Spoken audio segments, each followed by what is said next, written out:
السلام علیکم ورحمۃ اللہ وبرکاتہ۔ ان الحمد للہ رب العالمین والعاقبۃ للمتقین والصلاة والسلام علی سید الانبیاء والمرسلین نبینا محمد وعلی آلہ واصحابہ ومن تبعہم بإحسان الی یوم الدین۔ الحمد للہ الذی ہدانا لہذا وما کنا لنہتدی لولا ان ہدانا اللہ۔ رب اشرح لي صدري ويسر لي أمري واحلل عقدة من لساني يفقهوا قولي اللهم انفعنا بما علمتنا وعلمنا ما ينفعنا وزدنا علما۔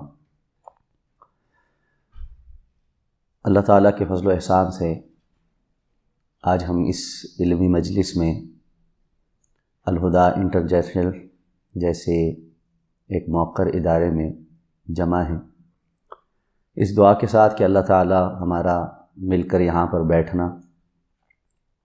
اور دین کو سیکھنا سکھانا اپنی بارگاہ میں قبول فرمائے۔ اللہ تعالیٰ صحیح بات کہنے کی توفیق عطا فرمائے اور بات میں جو کمی اور کوتاہی رہ جائے اللہ اس سے صرف نظر فرما دے۔ حق بات کو حق جان کر اللہ تعالیٰ ہمیں اس کی اتباع کرنے کی توفیق عطا فرمائے اور باطل کو باطل جان کر اس سے اجتناب کرنے کی توفیق عطا فرمائے۔ میں آپ کے اس کورس کے انتظامیہ اور ادارے کے منتظمین کا مشکور ہوں کہ وقتاً فوقتاً آپ کے مختلف بیجز سے گفتگو کا شرف حاصل ہوتا رہتا ہے۔ اللہ تعالیٰ ان تمام مبارک کوششوں کو، جہود کو اپنی بارگاہ میں قبول فرمائے۔ جیسا کہ آپ کے علم میں ہے کہ آج کی ہماری گفتگو اس کا جو موضوع ہے وہ شریعت اسلامیہ کا ایک بڑا اہم حکم جہاد فی سبیل اللہ اس سے متعلق ہے۔ ہم آج کی اس گفتگو میں جہاد کے معنی اور اسی طرح اس کی اصطلاحی تعریف، اس کی اقسام اور اس کے حکم، اس کی فضیلت اور اس سے متعلقہ احکام و مسائل پر انشاءاللہ گفتگو کی کوشش کریں گے۔ ایک مرتبہ پھر اس دعا کے ساتھ کہ اللہ صحیح بات کہنے کی توفیق عطا فرمائے۔ عربی زبان کا لفظ جہاد، اس کا جو بیسک روٹ ورڈ ہے وہ جیم ہا اور دال ہے اور اسی سے لفظ ہے جہد، کوشش کرنا۔ اردو میں لفظ کوشش یا بھرپور کوشش کہنا چاہیے، اس کا ترجمہ ہے جہد کا۔ اسی سے جہاد فی سبیل اللہ ہے کہ اللہ کے راستے میں بھرپور کوشش کرنا۔ سبیل راستہ ہے، سبیل اللہ اللہ کا راستہ ہے، جہاد فی سبیل اللہ یا الجہاد فی سبیل اللہ اللہ کے راستے میں کی گئی بھرپور کوشش، اس سے مراد وہ ہے۔ اللہ کا دین اللہ رب العزت کی طرف سے اللہ کے انبیاء پر وقتاً فوقتاً نازل کیا گیا۔ ہر قوم کے لیے ہدایت کے لیے اللہ نے مختلف انبیاء کو ان کی طرف بھیجا اور بالآخر یہ سلسلہ آ کر سید الانبیاء جناب محمد الرسول اللہ صلی اللہ علیہ وسلم پر پایہ تکمیل کو پہنچا۔ الیوم اکملت لکم دینکم واتممت علیکم نعمتی ورضیت لکم الاسلام دینا۔ یہ خوشخبری ملی کہ دین مکمل ہو گیا ہے اور اللہ کی نعمت تمام ہو گئی ہے، اور اب اللہ تعالیٰ اسلام کو دستور حیات، کوڈ آف لائف کے طور پر سب لوگوں کے لیے وضع کر کے، مقرر کر کے اس پر راضی ہو چکے ہیں۔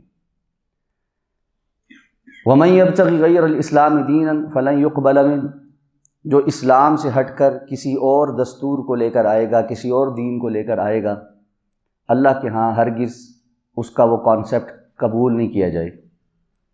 ان الدین عند اللہ الاسلام، اللہ کے نزدیک دین، دستور جس کے مطابق انسان کی زندگی گزرنی چاہیے وہ اسلام ہی ہے۔ جس طرح ہم سب جانتے ہیں کہ کسی بھی پروڈکٹ کو بنانے والی کمپنی اس کے ساتھ ایک مینول دیتی ہے کہ اس پروڈکٹ کو اس مینول کے مطابق، ان ہدایات اور شرائط کے مطابق استعمال کیا جائے گا تبھی یہ کام کرے، اور وارنٹی اور گارنٹی بھی اسی صورت میں ہوگی کہ اس مینول کے مطابق اس پروڈکٹ کو یوز کیا گیا۔ تو ہم سب اس مینول کو پڑھتے ہیں، اس بنیاد پر سمجھتے ہیں کہ جس نے پروڈکٹ بنائی ہے وہ زیادہ بہتر جانتا ہے کہ اس کے اندر کیا کیا کچھ لگایا گیا ہے اور اس کے کیا کیا کام ہیں اور یہ کس طرح کام کرے. انسان اللہ رب العزت کی مخلوق ہے، اللہ اس کا خالق نے ہمیں اس دنیا میں بھیج کر اس کے ساتھ یہ مینول دین کی صورت میں دیا ہے، اسلام کی صورت میں دیا ہے. اس لیے انسانوں نے اس دنیا کے اندر کیا کرنا ہے اور کہ ان کو کیا کرنا چاہیے، اور زندگی کے ہر لمحے میں ان کی کیا ضروریات ہیں اور کس طرح سے ان کو ان ضروریات کو پورا کرنا چاہیے، کہاں آگے بڑھنا چاہیے، کہاں رک جانا چاہیے، کیا حلال ہے کیا حرام ہے، قانون کیا ہونا چاہیے، دستور کیا ہونا چاہیے. ہر انسان کی انفرادی زندگی سے لے کر معاشرتی زندگی تک، چھوٹے سے چھوٹے کام سے لے کر بڑے سے بڑے کام تک، تجارت، لین دین، سیاست، ملکی معاملات، عالمی معاملات چلانے تک، ہر چیز کو اسلام نے ایڈریس کیا ہے. اور یہ ایک مکمل جو شکل و صورت ہے، اس شکل و صورت کو ہم دین اسلام کہتے ہیں. اللہ نے جب اپنے رسول کو یہ دین دیا ہے اور اس دین کو مکمل بھی کر دیا ہے تو ساتھ میں ایک اور بات کا اعلان بھی کیا ہے. هو الذی ارسل رسولہ بالہدی ودین الحق لیظہرہ علی الدین کلہ. وہ ذات جس نے اپنے رسول کو بھیجا ہے بالہدی ودین الحق، ہدایت کے ساتھ اور دین حق کے ساتھ، تو اس نے ایک اعلان یہ کیا ہے لیظہرہ علی الدین کلہ. رسول اللہ صلی اللہ علیہ وسلم کو یہ مکمل دین دے کر اس لیے بھی بھیجا گیا ہے تاکہ اس دین کو باقی تمام دنیا کے دستوروں اور قوانین کے اوپر غالب کر دیا جائے. اللہ رب العزت کا پیغام پوری دنیا تک پہنچے، اور صرف پہنچے ہی نہیں بلکہ ہر اہل ایمان اللہ کے اس دستور کے، اللہ کے بتائے ہوئے اس دستور کو اور اس قانون کو پوری دنیا کے اوپر غالب کرنے کی کوشش اور سعی بھی کرے. اب اللہ کے دیے ہوئے اس دین کی غلبے کی کوشش، اس کا نام جہاد ہے. یہ جو ہم نے ابھی کہا کہ جہاد جہد سے ہے اور بھرپور کوشش کرنے کا نام ہے، تو یہ بات ہوئی تھی الجہاد فی سبیل اللہ، اللہ کے راستے میں جہاد کرنا. بھئی اللہ کے راستے میں کس چیز کے لیے جہاد کرنا؟ تو اس کا جواب یہاں پر ہے کہ اللہ کے راستے میں اللہ کے دین کو غالب کرنے کے لیے بھرپور کوشش کرنا، ہر ممکن کوشش کرنا، اور اس کے لیے جو کچھ بھی ذرائع حاصل ہو سکتے ہوں ان سب ذرائع کو اختیار کرنا، ان تمام اسباب کو اختیار کرنا، یہ جہاد کی بڑی ڈیفینیشن کے اندر شامل. یعنی لفظ جہاد ایک بڑی امبریلا ہے جس کے نیچے پھر اس دین کے غلبے کی کوششوں کے مختلف قسم کے جو چیپٹرز ہیں وہ چھپے ہوئے ہیں. تو جہاد کی جو بڑی امبریلا ہے وہ اس ساری کوشش اور کاوش کا نام ہے جو اللہ کے دین کے غلبے کے لیے ہر مسلمان کے ذمے کسی نہ کسی طور پر فرض ہے. دین کو صرف خود مان لینا اور اپنی ذات تک محدود کر کے رکھنا اور کسی اور تک اس کے ابلاغ کی اور اس کے غلبے کی کوشش نہ کرنا، یہ بنیادی طور پر دین کا غلط فہم ہے. اللہ رب العزت نے جو دین عطا کیا ہے اس دین کو دوسروں تک پہنچانے اور اس کی غلبے کی کوشش کو اس دین کے قبول کرنے کے ساتھ جوڑ دیا ہے، اس کو مشروط کر دیا. کیوں کیا ہے؟ اس لیے کہ اب ہم سب جانتے ہیں کہ سید الانبیاء جناب محمد الرسول اللہ صلی اللہ علیہ وسلم خاتم الانبیاء ہیں. آپ کے بعد کسی نبی اور رسول نے نہیں آنا. پہلے یہ ہوتا تھا کہ ایک نبی آتے تھے، وہ دین کا کام کرتے تھے، ان کی امت کے لوگ مان کر اس پر عمل کر کے آگے چلتے تھے. پھر وہ لوگ جب اس دنیا سے چلے جاتے تھے، آہستہ آہستہ لوگوں میں پھر خرافات آ جاتی تھی، تو ایک اور نبی اللہ تعالیٰ بھیج دیتے تھے، وہ پھر سے لوگوں کو دین کی طرف راغب کرتے تھے، اور یہ سلسلہ چلتا رہتا تھا. لیکن اب جب سید الانبیاء جناب محمد الرسول اللہ صلی اللہ علیہ وسلم کے بعد کسی نبی نے نہیں آنا، تو لوگ تو اپنی طبعی عمر پوری کر کے اس دنیا سے جاتے رہیں، نبی کوئی اور آئے گا نہیں، تو دین کی اشاعت، تبلیغ اور غلبے کا کام کون کرے گا؟ اس لیے اللہ تعالیٰ نے اس امت محمدیہ کو یہ شرف عطا فرمایا ہے کہ اللہ نے اس کے ذمے نبیوں والا کام لگایا، اور وہ یہ ہے کہ اس دین کی اشاعت تبلیغ، اس کے غلبے کے لیے ہر فرد نے اپنی زندگی میں کوئی نہ کوئی کردار ادا کرنا ہے۔ اور اللہ تعالیٰ نے یہ بھی مہربانی فرمائی ہے کہ ہر شخص سے ہر چیز کا مطالبہ نہیں کیا۔ دین کے غلبے کی جتنی کوششیں ہیں، جہاد فی سبیل اللہ کی جتنی ڈائمنشنز ہیں، ہر شخص سے مطالبہ نہیں ہے کہ وہ ہر ڈائمنشن پہ کام کرے، بلکہ اللہ نے یہ مہربانی فرمائی ہے کہ انسان اپنے پوٹینشل کو سمجھتے ہوئے، اپنی صلاحیت کو جانچتے اور پرکھتے ہوئے، جس چیز پر اللہ نے اس کو عبور دیا ہے اس کو اللہ کے دین کے غلبے اور اس کے ابلاغ کے لیے اور جہاد کے لیے استعمال کرے۔ مثلا اللہ تعالیٰ نے فرمایا وَلْتَكُن مِّنكُمْ أُمَّةٌ يَدْعُونَ إِلَى الْخَيْرِ يَأْمُرُونَ بِالْمَعْرُوفِ وَيَنْهَوْنَ عَنِ الْمُنكَرِ، تم میں سے ایک گروہ ہونا چاہیے جو خیر کی طرف دعوت دے، نیکی کا حکم دے اور برائیوں سے روکے۔ یعنی یہ ایک اسپیشل گروپ ہوگا جو صرف یہی کام زندگی میں کرے گا کہ وہ دعوت الی اللہ، امر بالمعروف اور نہی عن المنکر کا کام کرے۔ اور مفسرین کرام نے کہا ہے کہ یہ لوگ علماء ہیں جنہوں نے اللہ کی طرف سے نازل کردہ اس علم کی حفاظت کرنی، لیکن ظاہر بات ہے ہر بندہ عالم نہیں ہو سکتا۔ تو دین کی ایک، جہاد کی ایک ڈائمنشن یا ایک دین کے غلبے کی کوشش، وہ دین کی حفاظت، اس کی علمی حفاظت اور اس علم کو نسل در نسل آگے منتقل کرنا اور اللہ اور اللہ کے رسول صلی اللہ علیہ وسلم کے پیغام کو دوسروں تک پہنچانا، یہ اس کی ایک ڈائمنشن۔ جہاد کی ایک بہت بڑی ڈائمنشن وہ اللہ کے راستے میں میدان میں اتر کر کفار کے مقابلے میں دو بدو کھڑا ہونا، اور جس کو قرآن کی اصطلاح میں جہاد کے ضمن میں قتال کہا گیا ہے، یعنی جنگ لڑنا، یہ اس کی ایک بہت بڑی ڈائمنشن ہے۔ اور چونکہ یہ جہاد فی سبیل اللہ یا دین کے غلبے کی کوششوں میں سب سے اہم اور سب سے زیادہ مضبوط اور سب سے زیادہ مشکل مرحلہ ہے، تو جو چیز آپ جانتے ہیں کسی بھی معاملے میں سب سے زیادہ اہم ہوتی ہے، باقی چیزیں اس کے پیچھے تھوڑی سی چھپ جاتی ہیں۔ تو لفظ جہاد جب ہم بولتے ہیں تو عموماً ہمارے ذہن میں قتال کی پکچر آتی ہے، اور اس کی باقی ڈائمنشنز جو ہے وہ ہم بسا اوقات نظر انداز کر دیتے ہیں۔ لیکن وہ کیوں ہوتا ہے؟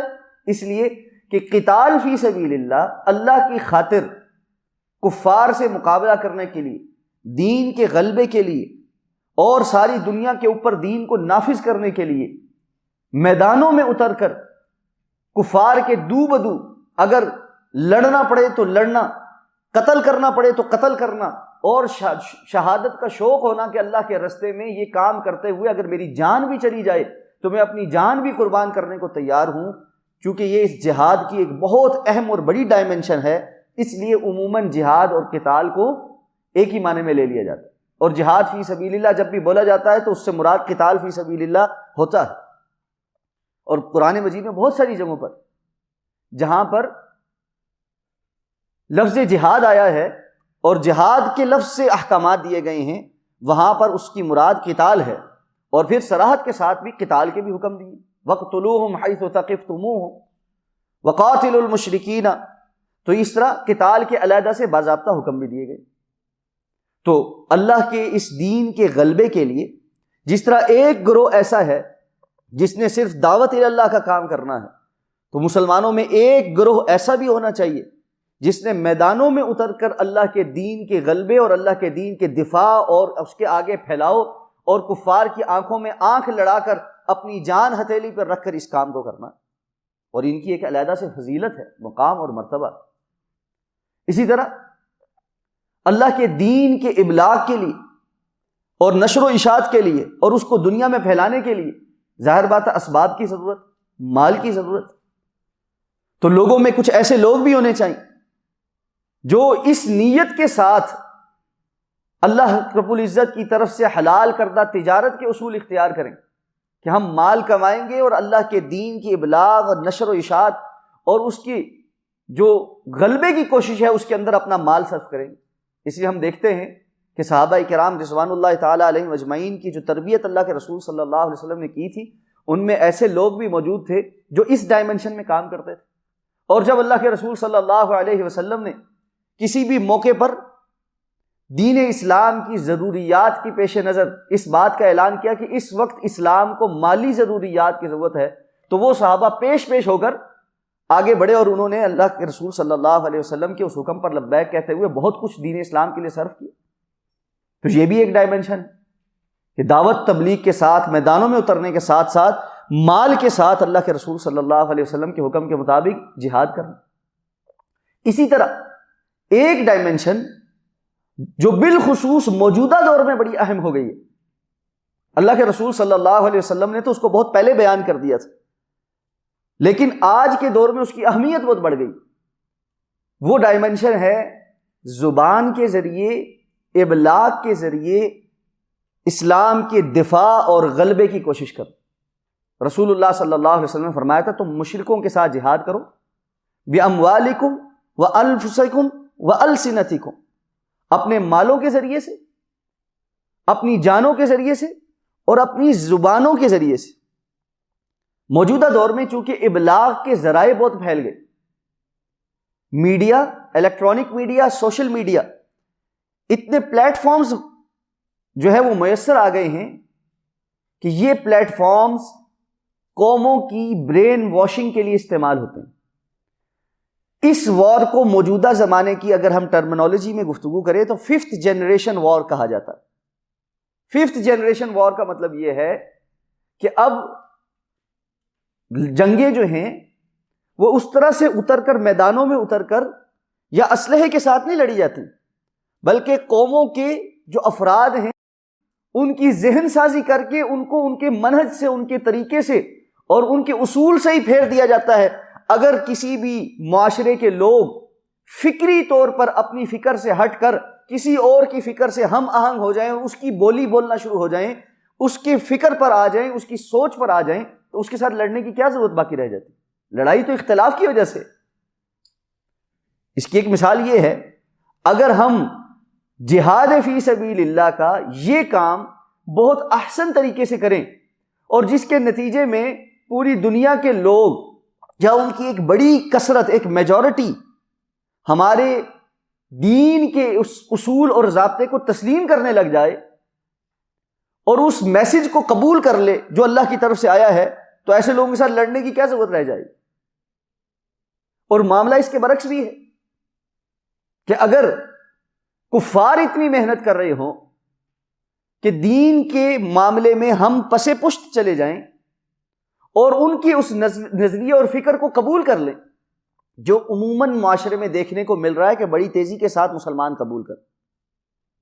یہ جو ایک ٹرمنالوجی ہم یوز کرتے ہیں کہ میں مسلمان تو ہوں لیکن لبرل مسلمان ہوں، میں مسلمان تو ہوں لیکن سیکولر مسلمان ہوں، یہ کیا چیز ہے؟ یہ بنیادی طور پر 5th جنریشن وار کا وکٹم ہے، جس نے 5th جنریشن وار کے حملوں اور پروپیگنڈے کے نتیجے میں اپنی اساس اور بنیاد کو چھوڑ کر ایک دفاعی ایسی پوزیشن لی ہے جہاں وہ کسی مجبوری کے تحت اپنے اسلامی تشخص کو تو برقرار رکھنا چاہتا ہے، اپنا نام مسلمانوں والا رکھنا چاہتا ہے، مسلمان ہونے کے جو کچھ فوائد ہیں ان کو تو انجوائے کرنا چاہتا ہے، لیکن مسلمان ہونے کے ناطے کچھ چیزوں پر جہاں آزمائش آتی ہے، امتحان آتا ہے، صبر کرنا پڑتا ہے، تکلیف برداشت کرنی پڑتی ہے، وہاں سے کھسک جاتا ہے. اور یہ رویہ مدینہ کے اندر رسول اللہ صلی اللہ علیہ وسلم کے ارد گرد موجود منافقین کا تھا، جو چاہتے تھے کہ اسلام کو ظاہری طور پر قبول کر لے، لیکن اسلام کی خاطر اگر کہیں قربانی دینی پڑے، میدانوں میں اترنا پڑے، جہاد کے صورت میں قتال کرنا پڑے یا کہیں پر کچھ خرچ کرنا پڑے، تو وہاں ہمارے سے کچھ مطالبہ نہ ہو. ہم میٹھا میٹھا تو انجوائے کر لیں لیکن کڑوا کڑوا ہم سے دور رہے، تکلیف ہم نہیں برداشت کر سکتے. تو ایسی صورتحال اگر عموماً پیش آنی شروع ہو جائے تو زبان سے جو جہاد ہے کہ جس سے آپ نے اسلام کا دفاع کرنا ہے اور اسلام کو واضح طور پر بیان کرنا ہے، یہ بڑی اہمیت کا حامل ہو جاتا ہے۔ اسی طرح موجودہ دور میں 5th جنریشن وار میں ایک بہت بڑا مسئلہ اسلام کے اوپر لگنے والے بے بنیاد الزامات کی صورت میں، اسلام ایک خوف کی علامت بن چکا ہے پوری دنیا کے لیے۔ اسلام ایک ایسی شکل بن چکا ہے کہ جس کا ایک تاثر یہ دے دیا گیا ہے کہ ہر جاہل، گنوار، موجودہ بڑی سمجھدار اور مہذب دنیا سے بالکل بے پرواہ کسی بربریت کے نام کے حامل صفات والے شخص کا نام ہے اور اس کے حاملین کا نام ہے، جو جہاں جاتے ہیں تباہی اور بربادی پھیر دیتے، اور جن کے جانے سے یا جن کے آنے سے ہر چیز تہ و بالا ہو جاتی ہے۔ یہ شکل و صورت جو اسلام کے نام پر پوری دنیا کے ذہنوں کے اندر ابھاری گئی ہے، اس شکل و صورت کو درست سمت، اس کی صحیح سمت پیش کرنا، اسلام کی حقیقی تصویر لوگوں کے سامنے پیش کرنا، یہ بھی جہاد فی سبیل اللہ کی ایک بڑی اہم ڈائمنشن۔ اور اس سے علاوہ ہر دور کے اندر مختلف قسم کے چیلنجز آتے رہیں گے اور اس کی وجہ سے نئی نئی ڈائمنشنز آتی رہیں گی، اور ہر ایک ڈائمنشن میں اس نیت کے ساتھ کام کرنا کہ دین اللہ نے ہمارے لیے وضع کر دیا ہے، وہ اسلام ہی ہے، اس کی ہر ممکن ابلاغ اور غلبے کی کوشش ہم سب کی زندگی کا حصہ ہے، اس میں ہم جس ڈائمنشن میں کام کر سکتے ہیں ہمیں وہ کرنا ہے، اور اس کے نتیجے میں اللہ سے اجر و ثواب لے کر اپنی آخرت سنوارنی ہے۔ وہ محنت اور کوشش جو آج ہم کر رہے ہیں وہ ابھی فوری طور پر نتیجہ دے رہی ہے یا نہیں دے رہی، اس سے قطع نظر ہم نے وہ کوشش کرنی۔ اس لیے نہیں بیٹھ جانا کہ ہماری یہ محنت کوئی فائدہ نہیں دے سکتی، ہماری یہ محنت اس وقت کوئی نتیجہ نہیں نکال سکتی۔ حضرت ابراہیم علیہ السلام اگر یہ بات سوچتے رہتے کہ میں تنہا ایک بندہ ہوں، نمرود اور اس کی پوری فوج اور پورا علاقہ اور میرے اپنے خاندان اور قبیلے کے لوگ، حتیٰ کہ میرا اپنا والد میرے ساتھ نہیں کھڑا، تو میں چپ کر کے بیٹھ جاتا ہوں، میری اس ایک بات، میرے ایک بندے کے کہنے سے کیا فرق پڑ جائے گا، یہ کوئی مان تھوڑی رہے، اچھا کہہ کر بھی دیکھ لیا اس کے بعد کیا ہو جائے۔ لیکن آخری حد تک، ہر ممکن کوشش تک اللہ کے دین کی بات کرتے رہے جس حد تک ممکن تھا، اور اگر اس کے لیے ان کو وہاں سے ہجرت کرنی پڑی، آگ میں ڈالا گیا، جو جو ان کے ساتھ ہوا وہ سب قبول کر لیا، لیکن اس کوشش اور کاوش کو ترک نہیں کی۔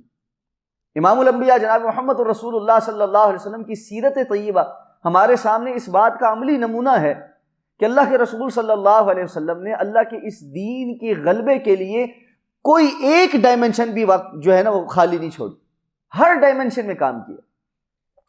تو یہاں پر ایک آخری بات جو سمجھنے کی ہے اس گفتگو کی، جو تمہیدی گفتگو میں کر رہا ہوں اس میں، وہ یہ کہ جب ہم ڈائمنشنز کی بات کرتے ہیں، جب ہم مختلف جہاد کی بات کرتے ہیں کہ جہاد کے اندر بہت ساری راہیں ہیں جن پر انسان، مختلف لوگ چلتے رہتے ہیں اور مختلف گروہ ہوتے ہیں جو اس پر کام کر رہے ہوتے ہیں، تو اس کا مطلب یہ ہرگز نہیں ہے کہ ایک انسان بیک وقت مختلف ڈائمنشنز میں کام نہیں کر سکتا۔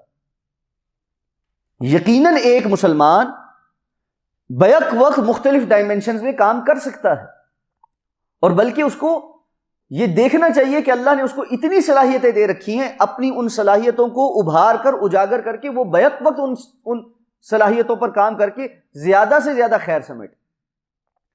کہ ہم یہ نہیں دیکھتے کہ دنیا کے معاملے میں کچھ لوگ وہ ہیں جو جاب بھی کر رہے ہیں اور ساتھ میں ایک یا دو بزنس بھی کر رہے ہیں، کچھ لوگ وہ ہیں جو اگر بزنس کر رہے ہیں تو صرف ایک دکان کھول کے نہیں بیٹھے ہوئے، ان کے ہر سال ایک دو مزید آؤٹ لیٹس کھل جاتے ہیں، ان کی کمپنی کا نیٹ ورک بچھا ہوا ہے۔ اور کچھ لوگ ایسے ہیں جو گروپ آف کمپنیز ہیں جنہوں نے اپنی بہت ساری کمپنیز کھول لی ہیں، بندہ پیچھے ایک ہی ہوتا ہے یا چند ہوتے ہیں، لیکن وہ اپنی صلاحیتوں کو بہتر سے بہتر بنا کر، اپنے کام کو زیادہ پروفیشنلی کر کے اپنے آپ کو گرو کر رہے ہوتے ہیں۔ تو کیا ہمیں بحیثیت مسلمان مومن اپنے آپ کو اس حوالے سے گرو نہیں کرنا چاہیے کہ ہم اللہ کے دین کے لیے، جہاد کے لیے مختلف ڈائمنشنز میں اپنے آپ کو گرو کریں، اور قیامت کے روز ہم اللہ کے سامنے پیش ہوں تو ہم ایک ایسا پیکج ہوں اللہ کے سامنے کہ جس نے ہر ڈائمنشن میں کام کیا ہو. میں اس پر ایک حدیث مبارکہ آپ کے سامنے پیش کرتا ہوں. رسول اللہ صلی اللہ علیہ وسلم نے ایک دن پوچھا تھا نا صحابہ کرام سے, آج کس نے فلاں نیکی کی ہے, فلاں نیکی کی ہے, فلاں نیکی کی ہے, کس نے روزہ رکھا ہوا ہے, کس نے صدقہ کیا ہے, کس نے بیمار پرسی کی ہے, کس نے جنازہ پڑھا ہے. ہر ایک بات کے جواب میں حضرت ابوبکر صدیق رضی اللہ تعالیٰ عنہ یہ جواب دے رہے تھے, اللہ کے رسول میں نے کیا ہے, میں نے کیا ہے, میں نے کیا ہے. یہ ہے اپنے آپ کو مختلف خیر کے کاموں کے اندر کھپانا, اپنے وقت کو اللہ کی خاطر مخصوص کر دینا, ہر عمل کے لیے اللہ کی رضا اور اللہ کے دین کے غلبے کی نیت کر لینا. تو اللہ تعالیٰ انسان کو پھر توفیق ایسی عطا فرما دیتا ہے, اس کے اندر صلاحیتیں ایسی پیدا کر دیتا ہے کہ وہ پھر ملٹی ڈائمینشنل بندہ بن جاتا ہے, اور پھر اس کے اندر بہت ساری خیر جو ہے وہ پھوٹنی شروع ہو جاتی ہے. ہم دیکھتے ہیں کہ تاریخ اسلام میں کبار محدثین بھی ہیں, عالم اور زاہد بھی ہیں, اور اس کے ساتھ ساتھ میدانوں میں اتر کر کفار کے ساتھ دو بدو تلوار کے ساتھ جہاد کرنے والے بھی ہیں, اور اپنی خطابت اور اپنی بلاغت اور اپنی عقل کے ذریعے کفر کے جو 5th جنریشن وار جیسے پروپیگنڈے ہیں ان کا جواب دینے والے بھی ہیں. امام احمد بن حنبل رحمہ اللہ عالم بھی ہیں, محدث بھی ہیں, فقیہ بھی ہیں, مجاہد بھی ہیں. امام ابن تیمیہ رحمہ اللہ, ان تمام صفات کا مرکب مجموعہ ہے. تو ایسی صفات اللہ رب العزت نے اپنے بندوں کے اندر پیدا کی تھیں, اور صحابہ کرام رضوان اللہ علیہم اجمعین کا تو میں اس لیے ذکر نہیں کر رہا کہ وہ تو اللہ کے رسول صلی اللہ علیہ وسلم کے تربیت یافتہ لوگ تھے. تو اسی لیے اللہ کے رسول صلی اللہ علیہ وسلم جب یہ بیان کیا نا کہ جنت کے 8 دروازے ہیں, اور قیامت کے دن مختلف دروازوں سے مختلف لوگوں کو پکارا جائے گا کہ تم یہاں سے آؤ, نماز والے لوگوں کو نماز کے دروازے سے, روزے زیادہ رکھنے والوں کو روزے والے دروازے سے, جہاد کے لیے مجاہدین کا دروازہ ہوگا, اس طرح مختلف دروازے ہوں گے. حضرت ابوبکر پوچھنے لگے اللہ کے رسول صلی اللہ علیہ وسلم کوئی خوش قسمت ایسا بھی ہوگا جسے جنت کے 8 دروازوں سے پکارا جا رہا ہو کہ تم یہاں سے آؤ, کہ اتنی ڈائمینشنز پہ کام کرنے والا. پھر اللہ کے رسول نے فرمایا ہاں ابوبکر ایسے لوگ ہوں گے, اور مجھے اللہ سے امید ہے تم انہی میں سے. تو یہ سوچ اور فکر اپنے اندر پیدا کریں کہ ہماری زندگی کا مقصد کیا ہے. ہماری زندگی کا یہ مقصد وما امروا الا ليعبدوا الله مخلصین له الدین, وہ سوائے اس کے اور کوئی حکم نہیں دیے گئے کہ وہ مخلص ہو کر اللہ کے دین کے لیے وقف ہو جائیں, اللہ کی عبادت کریں. وما خلقت الجن والانس الا ليعبدون, ہم نے انسانوں اور جنوں کو کسی اور مقصد کے لیے پیدا نہیں کیا سوائے اس کے کہ وہ عبادت کریں. اور عبادت کے اندر یہ بات شامل ہے کہ خود نہیں کرنی, صرف اسلام نے اس بات کا حکم نہیں دیا کہ جی میں کسی غار کے اندر بیٹھ کر مخصوص قسم کا لباس پہن کر خود سارا وقت ذکر و فکر کے اندر بس صرف کر دوں, اور باقی دنیا جو مرضی کر رہی ہے وہ کرتی رہے, مجھے اس سے کوئی فرق نہیں پڑتا. اس قسم کے مذہبی لبادے سے کسی کو بھی کوئی فرق نہیں پڑتا, حتیٰ کہ شیطان کو بھی نہیں پڑتا. میں یہ بات بڑی ذمہ داری سے کہہ رہا ہوں. علامہ اقبال نے اس بات کو محسوس کر کے کتاب و سنت سے پرکھ کر ایک شعر کہا تھا. تلبیس ابلیس ان کی ایک بڑی مشہور نظم ہے, اور اقبال کو آپ ضرور پڑھا کریں اس حوالے سے کہ بڑے کچھ سمجھنے کو ملتا ہے کہ شیطان جو ہے وہ کس طرح اپنے ہتھیار اور اپنے جال جو ہے وہ لوگوں کو گمراہ کرنے کے لیے پھیلاتا ہے. تو اس میں سے ایک یہ ہے مست کر دو ان کو ذکر و فکر و صبح گاہی, پختہ تر کر دو ان کو مزاج خانقاہی. کیا ہے یہ؟ مست کر دو ان کو ذکر و فکر و صبح گاہی, بیٹھ کر کسی کٹیا میں کسی اور جگہ پر بس معاشرے سے علیحدہ الگ تھلگ تسبیح پڑھتے رہیں, اور صبح صبح اٹھیں نوافل کا ہی اہتمام کر کے قیام بھی کر رہے ہیں, صبح کو سارے نوافل کا بھی اہتمام کر رہے ہیں, اور پختہ تر کر دو ان کو مزاج خانقاہی میں, ان کے اندر خانقاہی مزاج کہ علیحدہ معاشرے سے باہر نکل کر ہم کیا ہیں جی, ہم زہد اور تقوی والے لوگ. زہد اور تقوی کا معیار کیا ہے کہ ہم سارا وقت معاشرے سے کٹ جاتے ہیں اور علیحدہ سے بیٹھ کر بس اللہ اللہ کرتے ہیں. تو اب معاشرے کی اصلاح کا, اللہ کے دین کے غلبے کا کام, اور دین کو معاشروں کے اندر جو ہے قابل عمل بنانے کا کام, اور اللہ کا دین معاشرے میں نظر آئے, اس کام کو کس نے کرنا ہے؟ پھر 2 4 8 لوگ یا بہت سارے لوگ جو دین کی طرف آنا چاہے وہ کسی کٹیا میں بیٹھ جائے تو کیا چاہیے؟ اس کام پر تو کفار بھی بڑے خوش ہیں. وہ کہتے ہیں کہ جی آپ اس قسم کے دین کرتے, نماز پڑھیں ہمیں کوئی تکلیف نہیں, روزے رکھنے بھوکے رہیں, صبح کو چھوڑ کے رات کو بھی بھوکے رہیں, ہمیں کوئی تکلیف نہیں. جہاں تکلیف ہے وہ جہاد فی سبیل اللہ سے ہے اور اس کی تمام ڈائمنشن سے ہے. جہاں آپ اس بات کا اعلان کرتے ہیں کہ ہم اللہ کے اس دین کو، اللہ کے بتائے ہوئے نظریے کو پوری دنیا تک پہنچائیں گے اور اس کے غلبے کی کوشش کریں گے، وہاں وہ آپ کو کہتے ہیں نہیں بھائی اسٹاپ، یہ آپ نہیں کر سکتے. اچھا کیوں نہیں کر سکتے؟ اس لیے کہ ہمارا اپنا نظریہ ہے، ہمارے اپنے افکار ہیں، ہمارا اپنا دستور حیات ہے، اور اس لیے ہم آپ کو اس کی اجازت نہیں دیں گے کہ آپ ہمارے اس نظریے کو بدلنے کی کوشش کریں. ٹھیک ہو گیا. ہم وہاں پر یہ کہیں گے کہ ہم زبردستی آپ کا نظریہ نہیں بدلنا چاہتے. ہم کوئی گن پوائنٹ پر آپ کو یہ نہیں کہہ رہے کہ آپ اپنا نظریہ بدلیں. ہم تو آپ کو سمجھا کر، بجھا کر اور دلائل کے ساتھ قائل کریں گے کہ آپ کا جو نظریہ ہے وہ ٹھیک نہیں اور میرا نظریہ درست. اچھا وہ کہیں کہ جی ہم آپ کو اس کی بھی اجازت نہیں دیتے، اور اس کے ساتھ یہ چاہیں کہ آپ تو اپنے نظریے کا ابلاغ نہ کریں اور اس کے غلبے کی بات نہ کریں، لیکن وہ اپنے نظریے کا ابلاغ بھی کرے اور اس کو غالب کرنے اور اس کو پوری دنیا کے اوپر امپلیمنٹ کرنے کے لیے جو کچھ کرنا پڑے، حتیٰ کہ میدانوں میں اتر کر لڑائیاں کرنی پڑیں، نیٹو فورسز لے کر آنی پڑیں، پوری دنیا کے اندر کولیشن فورسز بنانی پڑیں، فنڈز اکٹھے کرنے پڑیں، یو این او کی چھتری کے نیچے آنا پڑے یا نیٹو فورسز کی چھتری کے نیچے آنا پڑے یا کسی اور قسم کا نیا اتحاد بنانا پڑے، اس سب کے ساتھ پوری دنیا کے جدید ترین اسلحے کے ساتھ آپ کے سر پہ آ کر کھڑے ہو جائیں کہ نہیں آپ ہماری یہ بات مانیں گے، تو پھر آپ کیا کہیں گے؟ یہ دوگلی پالیسی نہیں کہ آپ کو اور مجھے تو حق نہیں کہ ہم اپنے نظریے کا پرچار کر سکیں اور اس کو صحیح انداز میں پہنچا سکیں، لیکن اس کے مقابل پوری دنیا کا جدید ترین اسلحہ لے کر وہ آپ کے اوپر کھڑے ہوں کہ نہیں آپ ہمارے قانون کو، دستور کو مانیں. یقیناً یہ دوگلی پالیسی، یقیناً یہ وہ منافقت ہے جس کے اوپر آج کی دنیا کا تمام تر جو غیر مسلم طبقہ وہ جمع ہوا اکٹھا ہے. اس ان کا ایک ایجنڈا جو ہے نا بالکل واضح ہے. اور کفر کے مقابلے میں، اسلام کے مقابلے میں اللہ کے رسول صلی اللہ علیہ وسلم نے ہمیں بتا دیا تھا الکفر ملت واحدہ، کفر سارے کا سارا ایک ملت ہے. اسلام کے مقابل ان کا ایجنڈا آپس میں کوئی اور اختلاف نہیں، ہزار اختلاف ہیں ان کے آپس میں، ان کا دین بھی مختلف ہوگا، ان کی ثقافتیں بھی مختلف ہوں گی، ان کے کلچرز، ان کی ہر چیز مختلف ہوگی، ملک بھی مختلف ہوں گے، لیکن اسلام کی رستہ روکنے کے لیے یصدوا عن سبیل اللہ، قرآن کہتا ہے تاکہ اللہ کے رستے سے روک سکیں، اس کے لیے الکفر ملت واحدہ، کفر سارے کا سارا ایک ملت. لیکن افسوس کا مقام یہ ہے اس سارے کو جاننے باوجود، سمجھنے اور پرکھنے اور اللہ کے رسول صلی اللہ علیہ وسلم کی خبروں کے باوجود مسلمان ایک ملت نہیں، وہ مختلف گروہوں میں بٹا ہوا.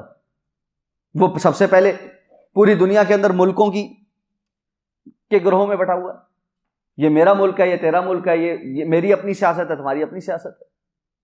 پھر وہ قوموں کے تعصب میں بٹا ہوا، میری یہ قومیت ہے، تمہاری یہ قومیت ہے، تمہارا یہ قبیلہ ہے، میرا یہ قبیلہ ہے، میری یہ زبان ہے، تمہاری یہ زبان ہے. پھر وہ دین کے نام پر بھی اکٹھا نہیں، دین میں بھی علیحدہ علیحدہ شکل و صورتیں، میرا یہ والا دین ہے، تمہارا یہ والا دین ہے، میرا یہ والا مسلک ہے، تمہارا وہ والا مسلک ہے، ہم دین پر بھی ایک جگہ اکٹھے نہیں. تو نتیجہ کیا ہے؟ ڈیوائڈ اینڈ رول کی جو پالیسی ویسٹ کی تھی وہ کامیاب ہے کہ مزید نئی جو ہے وہ ڈفرینسز جو ہے وہ ان کو پیدا کیا جائے، مسلمان آپس میں مختلف ڈفرینسز کی وجہ سے کبھی ایک جگہ پر نہ آئیں، لیکن ہم مسلمانوں کے خلاف ایک جگہ پر اکٹھے ہو کر ان کو اسی طرح انتشار کا شکار کر کے تنہا ایک ایک کر کے گھیر کر تباہ اور برباد کرتے رہیں. تو اس لیے یہ بات کہ اللہ کے دین کو غالب کرنے کی کوششوں میں متحد ہونا پڑے گا، متفق ہونا پڑے گا، اور آپس کے ڈفرینسز کو ختم کر کے اللہ کے دین کی خاطر جمع ہونا پڑے گا، تب جا کر دین کے غلبے کا کام شروع ہوگا اور آگے بڑھ سکے گا، وگرنہ نہیں بڑھ سکے. وَاعْتَصِمُوا بِحَبْلِ اللَّهِ جَمِيعًا وَلَا تَفَرَّقُوا، اللہ کی اس رسی کو مضبوطی کے ساتھ تھام لو اور آپس میں تفرقے میں مت پڑو. یہ تفرقہ صرف مسلکی تفرقہ نہیں، ہم جب اس تفرقے کی بات کرتے ہیں نا، ہر لیول پہ جو ہے نا لوگ جو ہے اس کو صرف مسلکی تعصب میں استعمال کر لیتے. آپ دیکھیں گے ایک بڑا پڑھا لکھا پی ایچ ڈی بندہ ہوگا، وہ کہے گا جی دیکھیں جی واعتصموا بحبل اللہ جميعا ولا تفرقوا، تفرقہ نہ کرو. لوگوں دیکھو جی مولویوں نے بہت سارے جو ہے نا وہ مسلک بنائے ہوئے ہیں، ہر کوئی تفرقے میں پڑا ہوا ہے، اور یہی بندہ تھوڑی دیر کے بعد جا کر کسی 5 اسٹار ہوٹل میں سیمینار میں اپنی قومیت اور زبان کے لیے حقوق کی باتیں کر رہا ہوگا، اور مسلمان ہونے اور اسلام ہونے اور پاکستانی ہونے اور ساری چیزوں کو پیچھے چھوڑ کے کہے گا ہمیں ہماری زبان کی بنیاد پر نیا صوبہ بنا کے دو، ہمارے فلاں حقوق مارے جا رہے ہیں. وہاں تفرقو نظر نہیں آ رہا. تو ہم میں سے ہر کوئی اس تفرقے میں پڑا ہوا ہے، کوئی دین کے نام میں، کوئی قومیت کے نام پہ، کوئی لسانیت کے نام پہ، کوئی ملکوں کے نام پہ، کوئی نیشنلزم کے نام پہ. اسلام کہاں ہے؟ اللہ کا دین کہاں ہے؟ اس کی حمیت اور غیرت کہاں ہے؟ اس کے لیے غلبے کے لیے متحد ہو کر کوشش کرنے کی سوچ اور فکر کہاں؟ تو یہ تو ہوگی ایک اہم بات جو میں آج آپ کے ساتھ شیئر کرنا چاہتا تھا کہ اوور آل جہاد فی سبیل اللہ کا کانسیپٹ کیا ہے، اور اس کی ڈائمینشنز کیا ہیں، اور اس کے اندر جو ہے پھر ڈائمینشنز میں کام کرنے کے طریقہ کار میں کچھ ہرڈلز کیا ہیں، اور اس کو درست سمت میں لے جانے کے لیے ہمیں اپنی فکر اور نظریے کو بہتر سے بہتر کر کے ایک پلیٹ فارم پر امت کو جمع کرنے کی کوشش میں، اور پھر اس کے ساتھ ساتھ جو اپنے اندر گرومنگ ہے، اپنی صلاحیتوں کو جہاد فی سبیل اللہ کی مختلف ڈائمینشنز کے اندر گرو کر کے بہتر سے بہتر ڈیلیور کرنے کی طرف لے کر جانا. آپ جس فورم پہ بیٹھے ہیں، جس ادارے میں بیٹھے ہیں، یہ اس سوچ اور اس کاوش کا ایک بہترین عملی سے نمونہ کہ ہم ایسے افراد اور ایسے فکر اور ایسے نوجوان وقتاً فوقتاً ہر سال اس بیچز کی صورت میں نکال سکیں جو یہ سوچ لے کر یہاں سے جائیں کہ ہم نے بحیثیت مسلمان اللہ کے سامنے سرخرو ہونے کے لیے اپنی پوری زندگی میں ان مختلف ڈائمینشنز میں گرو کر کے اللہ کے دین کی خدمت کرتے ہوئے اس دنیا سے جانا ہے، تاکہ اللہ کے سامنے ہم سرخرو ہو سکیں کہ یا اللہ ہم یہ کام کر کے آئے تھے. اب میں آخر میں کچھ وقت جو ہے ان تمام ڈائمینشنز میں سے ایک ڈائمینشن قتال فی سبیل اللہ کے اوپر بھی لگانا چاہتا ہوں، ضرور گفتگو کرنا چاہتا ہوں، اس لیے کہ موجودہ دور میں قتال فی سبیل اللہ کو ایک اچھوت سمجھ لیا گیا.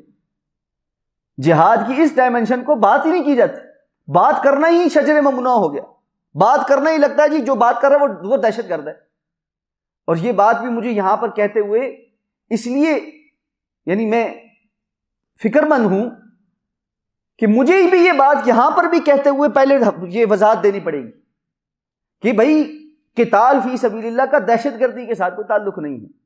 یہ وہی پروپیگنڈا ہے جو ہم نے 5th جنریشن وار کے اوپر بات کی ہے کہ ایک چیز کو جو کہ درست تھی اتنا بدنام کر دو کہ لوگ اس کی طرف نسبت ہی اپنی جو ہے کرنے کو بھول جائیں. یہ جو لفظ دہشت گرد ہے، دہشت گرد وہ بندہ جو دہشت پھیلاتا ہے، ایسا ہی ہے نا، اس کا معنی یہی ہے. قرآن مجید کی ایک آیت ہے وَأَعِدُّوا لَهُم مَّا اسْتَطَعْتُم مِّن قُوَّةٍ وَمِن رِّبَاطِ الْخَيْلِ تُرْهِبُونَ بِهِ عَدُوَّ اللَّهِ وَعَدُوَّكُمْ وَأَعِدُّوا لَهُم مَّا اسْتَطَعْتُم مِّن قُوَّةٍ، تم تیاری کر کے رکھو جتنی تم میں استطاعت، جتنی کیپیسٹی ہے میکسیمم لیول پر جاؤ قوت کو جمع کرنے میں. میں رباط الخیل گھوڑے اور اس سے متعلقہ چیزیں، اس زمانے میں گھوڑے تھے جن کے ساتھ یعنی جو ایک جنگی ساز و سامان میں بڑا اہم کردار ادا کرتے تھے. آج آپ اس کو کچھ بھی لگا لیں، آج آپ اس کو مسل ٹیکنالوجی لگا لیں، ایٹم بم لگا لیں، ایئر کرافٹس لگا لیں، جو میکسیمم کیپیسٹی آپ وہاں تک جائیں. کیا کرنا ہے اس کے ذریعے؟ ترہبون بہ عدو اللہ وعدوکم، تم نے کیا کرنا ہے؟ اپنے اور اللہ کے دشمنوں کو اس کے ذریعے سے دہشت زدہ کرنا ہے. اب مسلمان کفر کی آنکھ میں دہشت گرد ہو، یہ اعزاز ہے یا یہ کوئی منفی بات؟ یہ بنیادی طور پر اعزاز ہے کہ کافر کو مسلمان کی دہشت ہو، وہ مسلمان سے مرعوب ہو. اللہ کے رسول صلی اللہ علیہ وسلم نے فرمایا تھا مجھے کچھ چیزیں ایسی دی گئی ہیں جو مجھ سے پہلے کسی نبی کو نہیں دی گئی تھی. ان میں سے آپ نے ایک بات یہ بھی گنوائی تھی، اعطیت رعبۃ مسیرۃ شہر، اللہ نے مجھے دشمن کے اوپر 1 ماہ کی مسافت کا رعب عطا کیا ہے. ابھی میں دشمن سے 1 مہینے کے دوری پہ ہوتا ہوں, 1 مہینے کے بعد میدان میں پہنچنا, دشمن پہلے ہی رعب میں آ کے کانپ رہا ہوتا. مسلمان کی ایک ہیبت ہوتی ہے. اچھا اب کوئی یہ کہے یہ کیا فلسفہ بیان کر دیا آج؟ تو کیا اقوام عالم جو ہیں وہ اس وقت چوڑیاں بن کے سارے ناچ رہے ہیں اور بیٹھے ہوئے ہیں اور انہوں نے کسی کے اوپر کوئی دہشت نہیں رکھی ہوئی؟ امریکہ اگر سپر پاور ہے تو اس کی کس بنیاد پر دہشت ہے دنیا کے اوپر؟ دنیا کی لارجسٹ آرمی کا حامل ہے اور اسلحے کے میدان میں سب سے بہترین ٹیکنالوجی کا حامل. ابھرتی ہوئی دوسری سپر پاور جو ہے, جو جلد شاید امریکہ کو پیچھے بلکہ پھینک ہی چکی ہے ایک طرح سے, وہ چائنا ہے. تو چائنا کے پاس کیا ہے؟ صرف تجارت ہے. چائنیز کھلونے اور ٹیکنالوجی اور جو چیزیں ہیں وہ تو ہمارے یہاں قابل اعتبار ہی نہیں ہیں. پوری دنیا کے اندر ہم سمجھتے ہیں کہ وہ پروڈکشن میں ذرا نیچے والے لیول پر ہوتے ہیں, ان کی وہ چیز اچھی نہیں ہے. ان سے کئی ہزار گنا بہتر چیز جاپان والے بناتے ہیں. لیکن کیا جاپان کا رعب ہے؟ رعب نہیں ہے. رعب کس کا ہے؟ چائنا کا ہے. کیوں ہے؟ ان کی فورسز کی وجہ سے, ان کی تیاری کی وجہ سے. پتا ہے کہ پنگا لیا تو اگلے جواب دیں گے. پوری امت مسلمہ میں مسلمان ممالک میں سے اس معاملے میں کس کا رعب ہے؟ پاکستان کا. کیوں ہے؟ اللہ کی توفیق سے الحمدللہ اس معاملے میں ہم مضبوط ہیں. پوری دنیا کے اندر اربوں کے پاس بے تحاشا پیسہ ہے اور بہت بڑے بڑے جو ویسٹرن کنٹریز ہیں ان سے کہیں زیادہ ہے. بلکہ کچھ سروے تو ایسے ہیں کہ وہ یہ بتاتے ہیں کہ بعض یورپین کنٹریز ایسے ہیں جن کے ٹوٹل جی ڈی پی سے زیادہ شاید جو ہے نا گلف کنٹریز کے 15 سے 20 بڑے بڑے جو ملٹی بلینئر جو تاجر ہیں نا, ان کا نیٹ ورتھ جو ہے وہ یورپین کنٹریز کے جی ڈی پی سے زیادہ. تو کیا ان کا رعب ہے؟ حالت پتلی ہوئی بھی ہے. تو ترہبون بہ عدو اللہ وعدوکم, جہاد فی سبیل اللہ میں ایک بہت اہم معاملہ اور ایک ڈائمنشن وہ اللہ کے راستے میں میدانوں میں اترنے والی کوشش اور کاوش اور اس کی محنت, اور یہ عین اسلام ہے اور عین اسلام کا مطالبہ ہے. اچھا اب یہاں پر ایک سوال یہ پیدا ہوتا ہے, تو اس کا مطلب یہ ہے کہ کفار کا پھر یہ الزام درست ہے کہ اسلام جو ہے وہ تلوار کے ذریعے سے پھیلا. الزام لگتا ہے نا, جیسے ہی آپ قتال کی بات کرتے ہو کہتے ہیں دیکھو دہشت گرد یہ زبردستی لوگوں کو اسلام کے اندر گھسیڑتے. ہرگز نہیں. قتال کے احکامات پڑھیے اور ان احکامات کو دوسروں کے سامنے واضح کیجیے. اس کا مطلب قتال سے انکار کرنا نہیں ہے کہ آپ اسلام کی بہتر پوزیشن کو دوسروں کے سامنے واضح کرنے کے لیے کہیں نہیں جی اسلام تو قتال کا حکم ہی نہیں دیتا, ہم تو صرف میٹھا میٹھا بتاتے ہیں لوگوں کو, کہتے ہیں جی ایسے ایسے کرو. نہیں قتال ہے ہی نہیں, قتال ہے. لیکن آپ کی یہ انٹرپریٹیشن کہ اسلام تلوار کے ذریعے سے پھیلا, یہ غلط ہے. اسلام نے بتایا ہے کہ قتال کیسے ہے, کس صورت میں ہے, کب ہے, اس کے احکامات کیا ہیں. آئیے اس کو مختصر سے جان لیتے ہیں, پھر آپ فیصلہ کر لیں کہ قتال کے احکامات جو ہے وہ ظالمانہ ہیں اور اسلام تلوار کے ذریعے پھیلا ہے یا اسلام ابلاغ کے ذریعے اور جو ہے وہ لوگوں کی فکر اور سوچ کے ذریعے کو بدلنے کے ذریعے سے پھیلا. لیکن قتال بہرحال اسلام کے ابلاغ اور غلبے کی ایک عظیم ڈائمنشن ہے. قتال میں حکم یہ ہے کہ سب سے پہلے قتال فی سبیل اللہ فرض کفایہ ہے. فرض کفایہ یہ ہوتا ہے کہ معاشرے میں سے مسلمان ریاست میں سے اگر کچھ لوگ اس ذمہ داری کو پورا کر رہے ہیں تو وہ باقیوں سے ساقط ہو جاتے. ہم کہتے ہیں جنازہ فرض کفایہ ہے, کچھ لوگ پڑھ لیتے ہیں تو ساروں پر فرض نہیں رہتا. ٹھیک ہے, تو جہاد یا قتال فی سبیل اللہ فرض کفایہ ہے اس وقت تک جب تک کہ کوئی ایسی ضرورت پیش آ جائے یا حالات بن جائیں جہاں جہاد فرض عین ہو جائے, قتال فرض عین ہو جائے اور اسلامی ریاست اعلان کر دے کہ اب بغیر شرعی عذر کے کوئی بھی بندہ گھر نہیں بیٹھ سکتا, سب نہیں جانا ہے. رسول اللہ صلی اللہ علیہ وسلم کی زندگی میں تبوک کے موقع پہ اللہ کے رسول نے یہ اعلان کر دیا تھا کہ سوائے عذر والے لوگوں کے باقی کوئی پیچھے نہیں رہ سکتا, سب نے نکلنا. پیچھے رہ جانے والے صرف منافق ہی تھے یا وہ 3 صحابہ کرام تھے جن کے پاس استطاعت بھی تھی, سب کچھ تھا, عذر بھی کوئی نہیں تھا, لیکن تھے بھی پکے مسلمان اور مومن, اور وہ سستی کی وجہ سے نہیں جا سکے تھے. اور اس کے بعد جب اللہ کے رسول واپس آئے اور آپ صلی اللہ علیہ وسلم نے ان کی بات سنی اور انہوں نے سچ بولا، پھر 50 دن لگے ان کی توبہ قبول ہونے میں، اور 50 دن تک ان کا بائیکاٹ رہا، اور اس کے بعد اللہ نے ان کی توبہ قبول کی۔ تو یہ ہے کہ قتال فرض کفایہ ہے، اور قتال کسی وقت فرض عین بھی ہو جاتا ہے، سب لوگوں کے لیے بھی ضروری ہو جاتا ہے۔ لیکن عموماً اسلامی ریاست میں ایک مضبوط فوج ہونی چاہیے، مجاہدین کی ایک فوج ہونی چاہیے جو اس ذمہ داری کو ادا کریں، اور الحمدللہ پاکستان جیسی اسلامی ریاست میں ہمارے پاس ہماری ایک پراپر باضابطہ ہائیلی ٹرینڈ اور سکلڈ فوج موجود ہے۔ بالکل یہ مجاہدین کی فورس ہے، یہ بات ذہن میں رکھیے۔ پاکستان ایک اسلامی ریاست ہے، اس کا قانون، اس کا دستور اس بات کو پوری وضاحت اور صراحت کے ساتھ اعلان کرتا ہے کہ سوورینٹی اللہ کی ہے، اللہ کے رسول صلی اللہ علیہ وسلم اللہ کے آخری نبی ہیں، اور اس ملک کا دستور اسلامی دستور ہے، اس لیے یہ اسلامی جمہوریہ ہے پاکستان، اور اس ملک میں کوئی قانون کتاب اللہ اور سنت رسول اللہ کی مخالفت میں نہیں بن سکتا، یہ ہمارے دستور میں لکھا ہوا ہے۔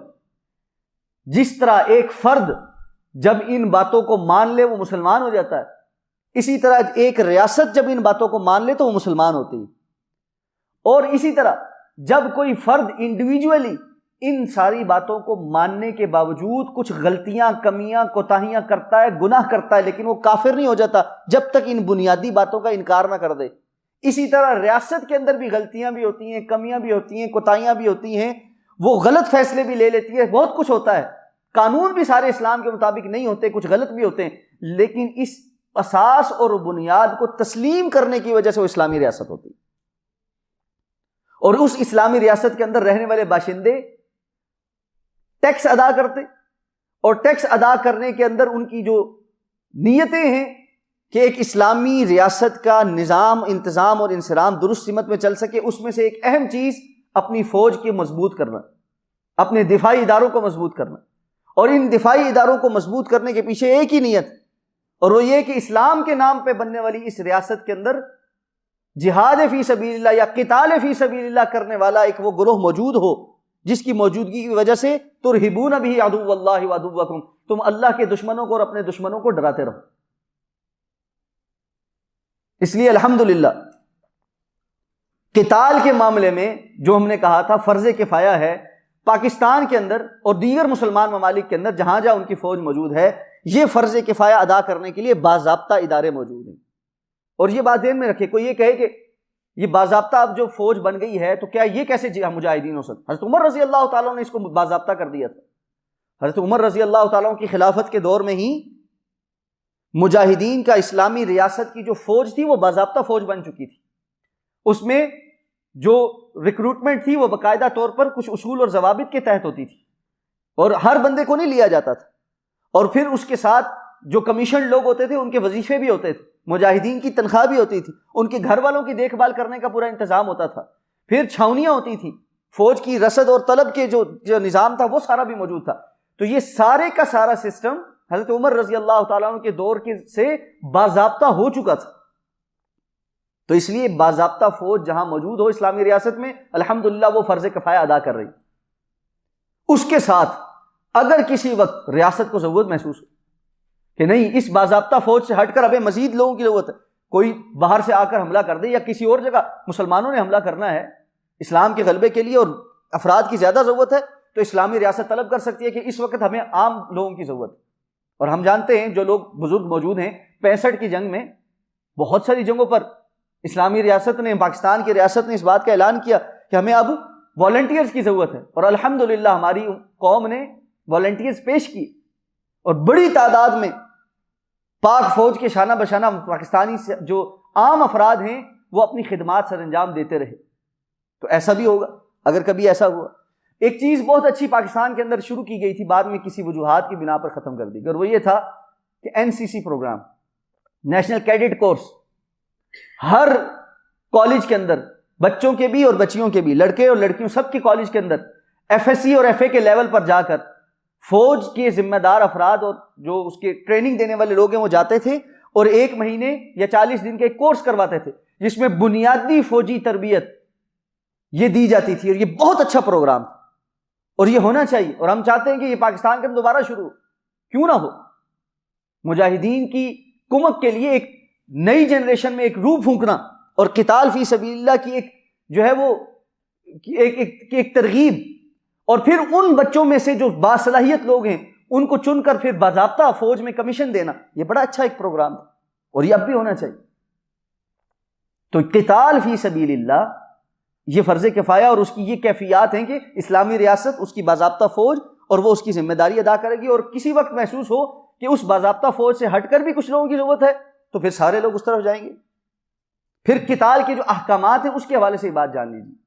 اللہ کے رسول صلی اللہ علیہ وسلم نے اور اللہ رب العزت نے کتاب و سنت کے اندر وضاحت کر دی قتال کرنے کی حکم کہاں کہاں۔ سب سے پہلے اللہ نے فرمایا اذن للذین یقاتلون بانہم ظلموا، ان لوگوں کو اجازت دی جا رہی ہے کہ وہ اب قتال کر سکتے ہیں جن کے اوپر ظلم کیا گیا ہے۔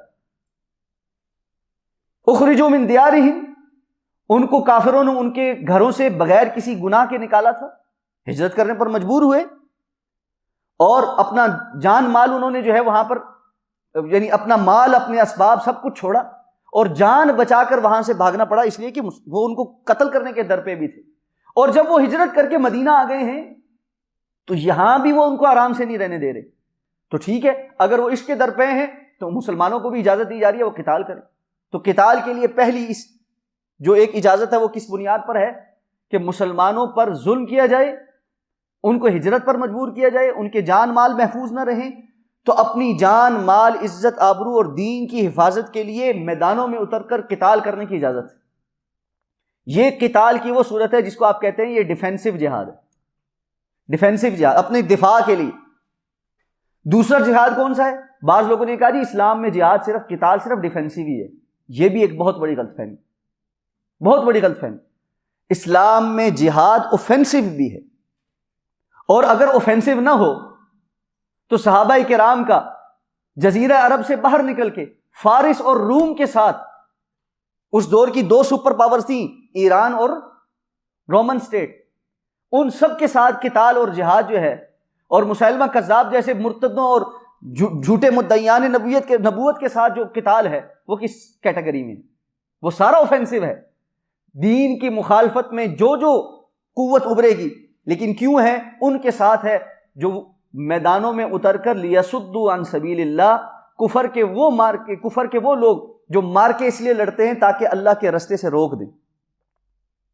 مسلمان تبلیغ کرے تو اس کو کرنے نہ دیں، مسلمان دین کا نام لے تو اس کو لینے نہ دیں، ایسے لوگوں کے خلاف اوفینسو جہاد بھی۔ مسلمان اپنی دائرے سے، اپنی جو جغرافیائی حدود ہیں ان سے باہر نکل کر ان کے اوپر حملہ کر سکتا ہے، لیکن ساتھ میں قرآن نے واضح کر دیا اس حملے کے کچھ اصول اور ضابطے ہوں گے۔ نمبر 1، سب سے پہلے جن پر حملہ کیا جانے والا ہوگا ان کو اسلام کی دعوت دی جائے۔ ایسے نہیں ہے کہ بے دڑے جائیں گے اور جا کے بس قتل و غارت گری شروع کر دیں، کل سے اعلان ہوگا جی ہم لڑائی لڑ رہے ہیں اور بس فوراً میزائل مارنے شروع کر دیں، نہیں، سب سے پہلے اسلام کی دعوت دیں۔ اگر وہ اسلام کی دعوت قبول کر لیں، مسلمان ہو جائے تو لڑائی نہیں، بات ختم، یہ تو مسلمان بھائی بن گئے۔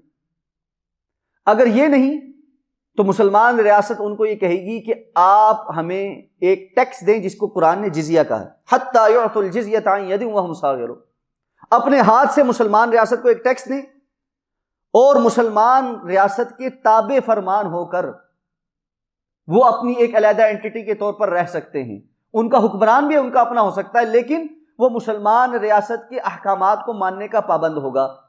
جو وہ ٹیکس دے گا وہ کیوں دے گا؟ وہ کوئی خراج نہیں ہے، مسلمان اس کے مقابلے میں ان کی جان مال عزت آبرو کے محافظ بنیں گے۔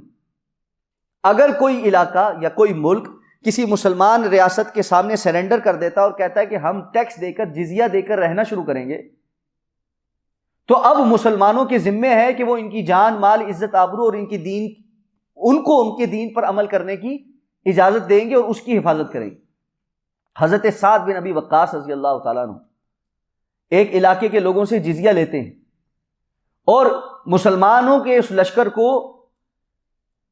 رومنز کے حملے کی وجہ سے وہاں سے نکلنا پڑتا ہے کہ اب ہم یہاں ٹھہر نہیں سکتے، بسا اوقات آپ کو پیچھے بھی ہٹنا پڑتا ہے۔ حضرت سعد بن ابی وقاص اس علاقے کے لوگوں کو جو عیسائی تھے ان کو ان کا ٹیکس پورا کا پورا جزیہ واپس کر دیتے ہیں اور واپس کرتے ہوئے کہتے ہیں کہ یہ میں تمہیں اس لیے واپس کر رہا ہوں کہ اب ہم تمہاری جان مال کی حفاظت نہیں کر سکتے جس کی وجہ سے ہم نے تم سے یہ ٹیکس لیا تھا. اور مسلمان لشکر واپس جا رہا ہے اور وہ لوگ رو رہے ہیں، مسلمان نہیں ہیں، اور وہ رو رہے ہیں، اور وہ کہتے ہیں کہ اگر ہمیں کبھی موقع ملا کہ ہم اپنا حکمران کسی کو بنائیں تو ہم ان عربوں کو اپنا حکمران بنائیں گے جنہوں نے اس اخلاق اور امانت کے ساتھ ہمارے ساتھ معاملہ کیا. تو یہ دوسری بات. اور تیسری بات یہ، اگر وہ اس پہ بھی تیار نہ ہو اور کہیں نہیں ہم تو مانتے ہی نہیں آپ کی اتھارٹی، تو پھر اللہ کے دین کے غلبے کے لیے پھر ان کو یہ کہا جائے گا پھر آ جاؤ مقابلہ کرو، پھر قتال ہے، اور قتال میں پھر ثابت قدمی ہے، اور اس وقت تک قتال ہے. وَقَاتِلُوهُمْ حَتَّى لَا تَكُونَ فِتْنَةٌ وَيَكُونَ الدِّينُ لِلَّهِ. ان کے ساتھ قتال کرو یہاں تک کہ کوئی فتنہ باقی نہ رہے. یعنی وہ جس فتنے کے اوپر چڑھے ہوئے ہیں کہ ہم دین کو نہیں غالب ہونے دیں گے، وہ فتنہ ختم ہو جائے. وَيَكُونَ الدِّينُ لِلَّهِ، اور اللہ کا دین غالب ہو جائے. پھر ان کے ساتھ قتال ہے. پھر اس میں بھی قتال میں بھی اخلاقیات ہیں. رسول اللہ صلی اللہ علیہ وسلم نے صحابہ کرام کو جب بھیجا، حکم دیا کہ جب آپ میدانوں میں اتریں گے کچھ اصول اور ضابطوں کو سامنے رکھیں گے. نمبر 1، جو بندہ میدان میں آپ کے ساتھ لڑے گا صرف اس سے لڑیں گے، صرف اس سے لڑیں گے. بوڑھوں کو قتل نہیں کریں گے، بچوں کو قتل نہیں کریں گے، عورتوں کو قتل نہیں کریں گے، غیر ضروری لوٹ کھسوٹ نہیں کریں گے، املاک کو نقصان نہیں پہنچائیں گے، بلا ضرورت درختوں کو نہیں کاٹیں گے. جو سرنڈر کر دے گا اس کو بلا ضرورت قتل نہیں کریں گے. جو مغلوب قوم ہے اس کے جو لوگ قتل ہو چکے ان کا مسئلہ نہیں کریں گے، یعنی بے حرمتی نہیں کریں گے لاشوں کی کہ ان کے ناک کان کاٹ دی جائیں. یہ سب قومیں کرتی تھیں ایسا.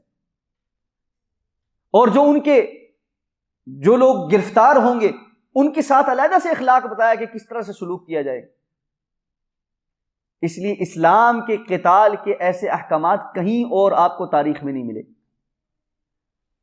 موجودہ دنیا کے اندر جنگی جرائم کے حوالے سے جو قوانین بنے ہیں جن کو جنیوا کنونشن کے نام سے ہم جانتے ہیں، اور 19ویں صدی یا 1800 کچھ کے اندر جو ہے وہ مختلف قسم کے یہ قوانین جو ہے وہ پاس ہوئے، اور 1864 کے اندر باقاعدہ طور پہ ان کی ایک شکل بنی. موجودہ سو کالڈ بڑی مہذب دنیا کے پاس 1864 سے پہلے کوئی ضابطہ نہیں تھا، کوئی ضابطہ نہیں تھا. اور اس ضابطے کو بنانے کے باوجود کہیں پر بھی اس ضابطے کی پاسداری وہ نہیں کرتے.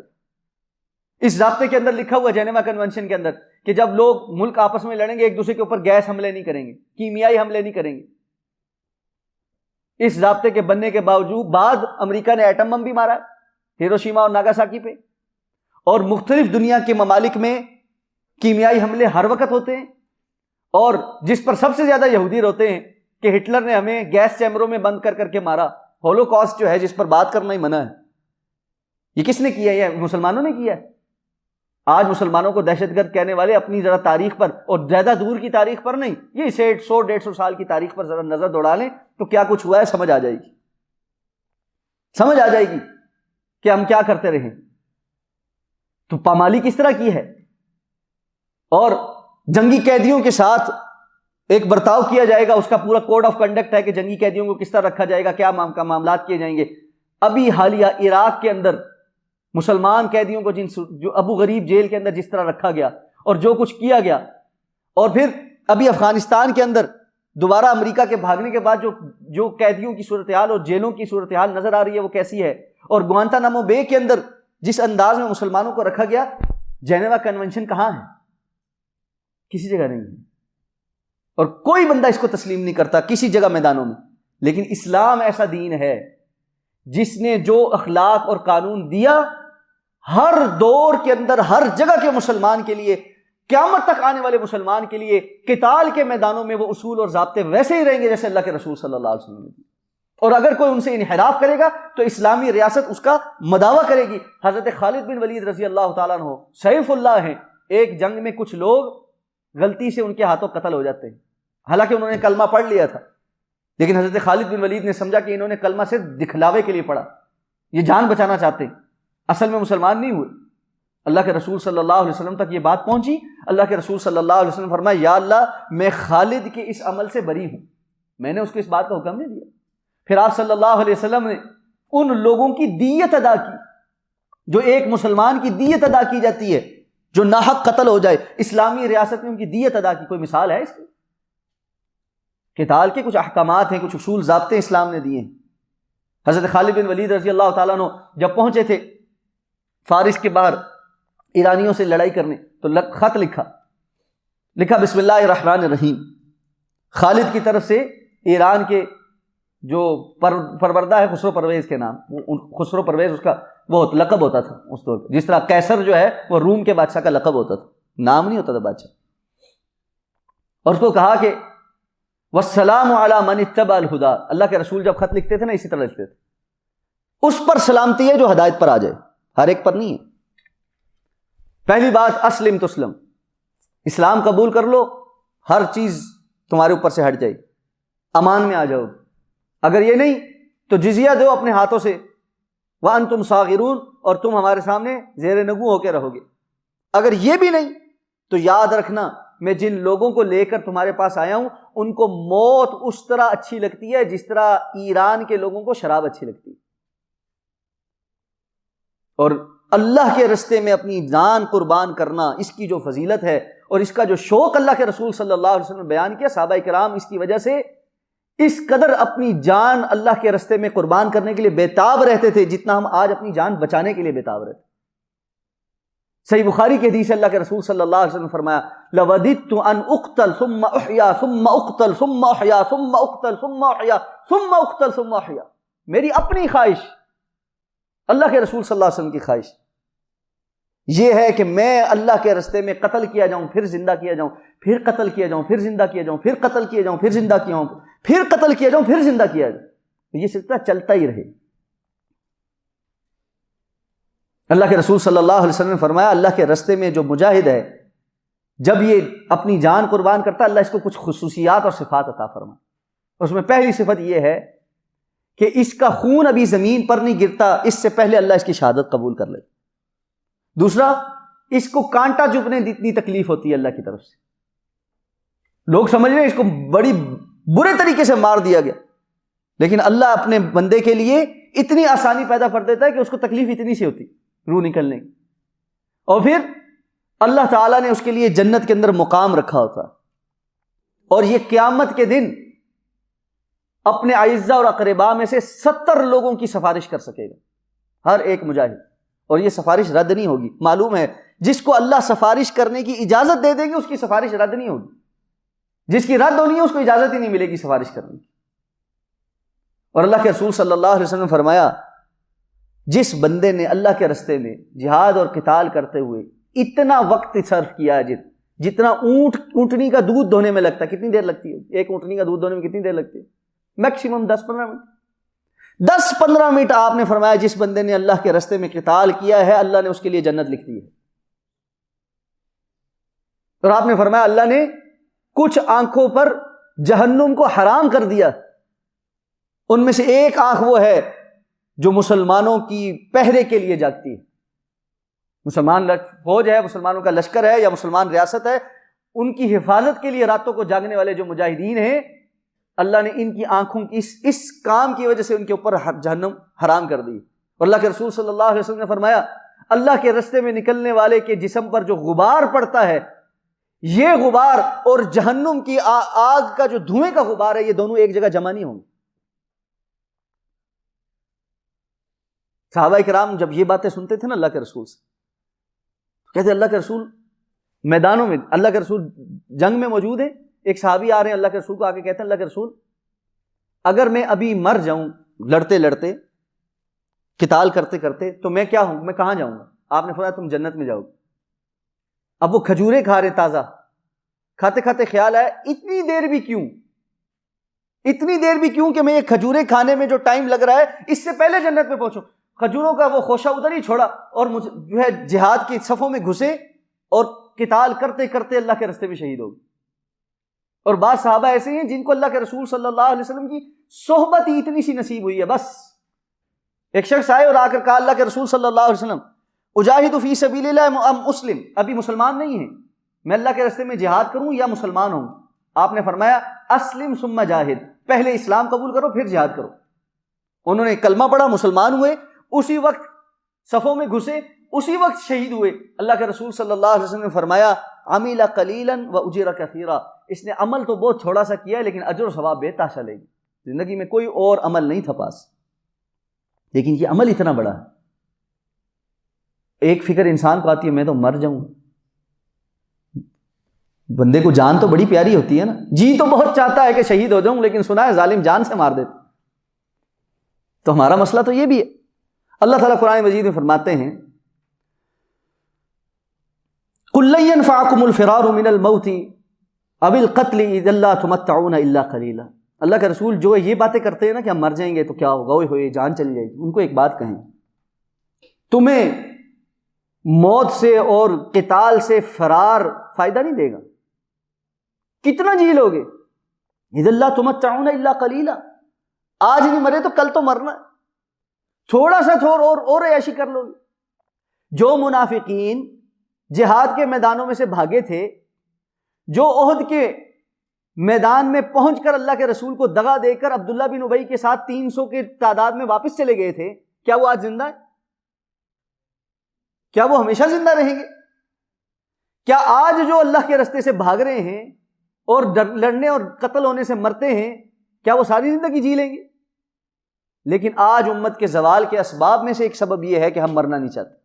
اللہ کے رسول صلی اللہ علیہ وسلم نے فرمایا تھا ایک وقت آنے والا ہے کفار تم پر اس طرح سے چڑھ دوڑیں گے جس طرح بھوکے دسترخوان پر ٹوٹتے ہیں۔ صحابہ کرام نے حیران ہو کے پوچھا اللہ کے رسول کیوں، کیا ہم اس وقت تعداد میں تھوڑے ہوں، یعنی بالکل ہی مٹ چکے رہے، مسلمان نہیں رہیں گے لوگ؟ وجہ یہ تھی کہ صحابہ کو یہ نظر آتا تھا کہ ہم تو تھوڑے سے بھی یہ کفر لرزتا ہے ہم سے، تو اتنے تھوڑے ہو جائیں گے کہ کفر ہم پر ٹوٹ پڑے گا۔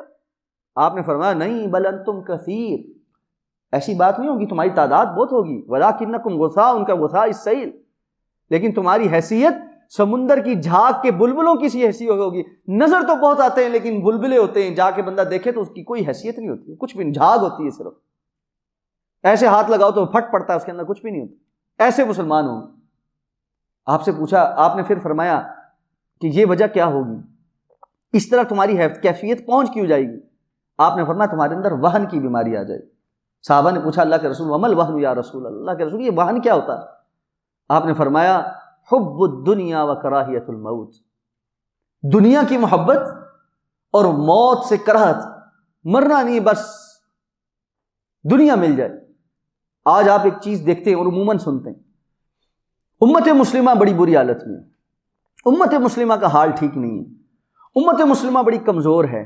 اچھا آپ اس انٹلیکچوئل سے جو یہ باتیں کر رہا ہوتا ہے یہ پوچھیں کہ امت مسلمہ کے کمزور ہونے کی کیا علامتیں ہیں، تو وہ کہے گا دیکھیں نا جی ہم ٹیکنالوجی میں کتنے پیچھے، ہمارے پاس انفراسٹرکچر ہی کوئی نہیں، ہمارا نظام ہی درست نہیں، ہماری روڈیں ٹھیک نہیں، ہم اسپتال نہیں بنا سکے، ہم ایجوکیشن سینٹر نہیں بنا سکے، ہم فلاں نہیں بنا سکے، ہم فلاں نہیں بنا سکے۔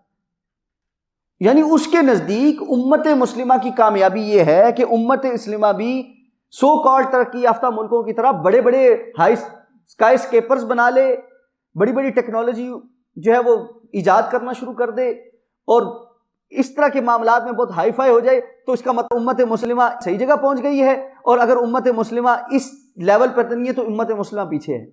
اور جو امت مسلمہ کا اصل انحطاط ہے، اصل انحطاط ہے کہ موت سے ڈر کے بھاگتے ہوئے صرف دنیا کا طلبگار بن جانا، اس کی طرف کسی کی توجہ ہی نہ ہو۔ اگر یہ کرنے کا کام ہوتا اور یہی معیار ہوتا تو اللہ کے رسول نے کیا فرمایا تھا؟ اللہ کے رسول صلی اللہ علیہ وسلم نے، اللہ کے رسول سوئے ہوئے ہیں اور چٹائی کے اوپر سوئے ہوئے ہیں، حضرت عمر رضی اللہ تعالیٰ عنہ تشریف لاتے ہیں اور آ کر دیکھتے ہیں اللہ کے رسول اٹھ کر بیٹھتے ہیں تو آپ کے جسم مبارک پر چٹائی کے نشان پڑ گئے۔ حضرت عمر کی آنکھیں آپ دیدہ ہو جاتی ہیں اور کہتے ہیں اللہ کے رسول صلی اللہ علیہ وسلم کیسر و کسرا کتنی آسائشوں کے اندر ہیں، کتنی آسائشوں کے اندر، تو آپ ہمارے نبی ہیں، سب سے زیادہ عظمت والے ہیں، ہم آپ کے لیے ایک اچھا بستر تو بنا ہی سکتے ہیں۔ آپ صلی اللہ علیہ وسلم فرمایا مالی ومد دنیا، مالی والدنیا، میرا اور دنیا کا آپس میں کیا تعلق ہے؟ اور دوسری جگہ آپ نے فرمایا اللہ تعالیٰ نے مجھے پیش کیا کہ اگر میں چاہوں تو اللہ ان وادیوں کو سونے اور چاندی کا بنا دے، لیکن میں نے اس کو پسند نہیں کیا۔ اور اپنی آل کے لیے تو اللہ کے رسول صلی اللہ علیہ وسلم یہ دعا مانگ کر گئے دنیا سے، اللہم اجعل رزق آل محمد قوتا، یا اللہ آل محمد کا رزق قوت جتنا کر دے. قوت کہتے ہیں ایک دن میں بندے کو جتنا کافی ہو جائے, بس کھانا پورا ہو جائے, یعنی ان کا نظام چلتا رہے, کسی کے آگے ہاتھ نہ پھیلانا پڑے, بس اتنا ہو جائے. لمبے چوڑے پلازے, لمبی چوڑی پلاننگ, لمبی چوڑی. اللہ کے رسول صلی اللہ علیہ وسلم کے زمانے کو ہم کہتے ہیں سب سے بہترین وقت ہے, صحیح ہے, اور حدیث کے مطابق ہے خیر القرون قرنی, سب سے بہتر زمانہ میرا ہے, اللہ کے رسول نے فرمایا. پھر جو میرے بعد آنے والے ان کا ہے, پھر میرے بعد, اور جیسے جیسے پھر وقت بڑھتا جائے گا شر بڑھتی جائے گی. تو سب سے بہتر جو زمانہ تھا اس میں جس قسم کے معیار ہم نے آج بنائے ہیں وہ معیار اللہ کے رسول نے کہاں پورے کیے؟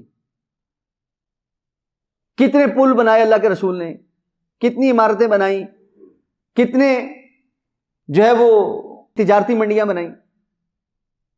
اللہ کے رسول صلی اللہ علیہ وسلم نے صحابہ کرام بنائے تھے, تربیت دیے تھے, افراد بنائے تھے, اور وہ افراد ایسے تھے جہاں جہاں گئے اللہ کا دین غالب ہوتا رہا.